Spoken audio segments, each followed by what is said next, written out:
Hey, what's up everybody? Crapgamer here with Crapgamer Reviews, coming at you with another video. Thank you guys very much for taking time out to check it out. I greatly appreciate it. Make sure you hit that like and subscribe button if you haven't done so already. If you stumbled upon my channel by accident, I'm Crapgamer, the king of all game-related media, the albino rhino, the master of disaster, the most compelling person on YouTube, and the pony leg breaker extraordinaire. I have a lot of names, and I'm proud of every single one of them. Coming off that NPD win, folks, I'm feeling good. I'm looking around at some of these articles coming out, and now we're starting to see, even though this is a smaller site, I see this article that actually draws out the PlayStation 4 exclusives every holiday and points out and mocks that Sony has really had lackluster exclusives since the launch. And you don't realize how bad these games are until you see them laid out. Okay, so let's take you back. And I'm going to link this article in the description. You guys can check it out too. I really start to think that the tide is turning in favor of Xbox. It's not just the NPD wins. It's not just the fact that Microsoft is listening and doing a lot more for gamers than Sony is.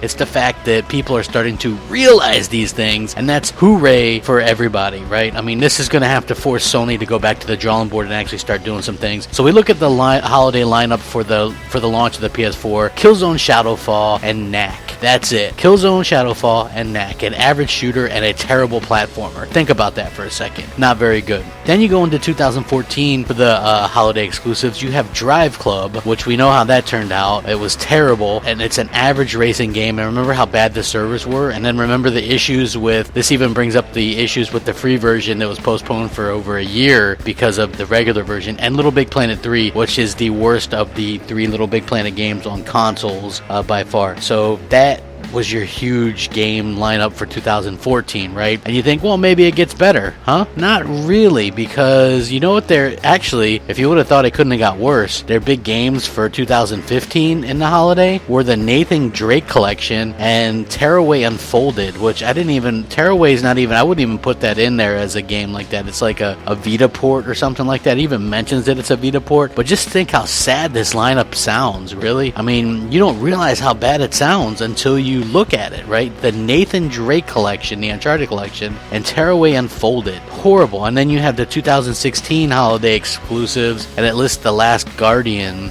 which really, I mean, technically that's still in the holiday season, coming out in December, but is really anybody expecting much from this game? And then the other thing is PlayStation VR, and that's a point in and of itself, a $500 VR system that they're trying to sell you for a bunch of casual, like, little tech demos and things like that. That's not good.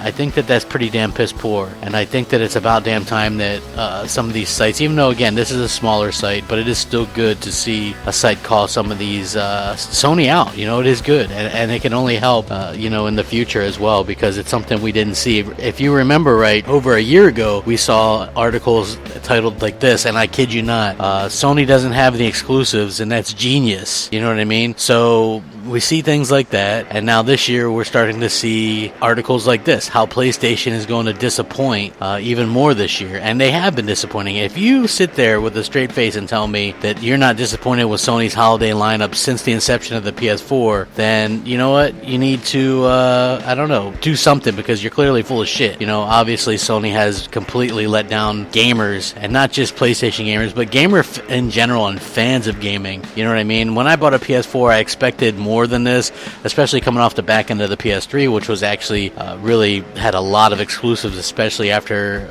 you know, the first couple of years. They were rough, obviously, but then they really kind of came into their own, and I have like over 100 PS3 games, and a lot are exclusive because that was my exclusive console, whereas Xbox 360 was my non-exclusive console. You know, it was multi-plats, exclusives, everything, because it was just the better console with the better online, much like this generation is again, but Sony has even less exclusives, so I own next to no games for the damn thing. So let me know what you guys think. Check this article out. Does it put it a little bit more in perspective now that you hear the games that have released each holiday and you see that there's literally nothing? So let me know what you guys think. Sound off, comment, rate, subscribe, all that good stuff. Rack 'em up. Crapgamer out.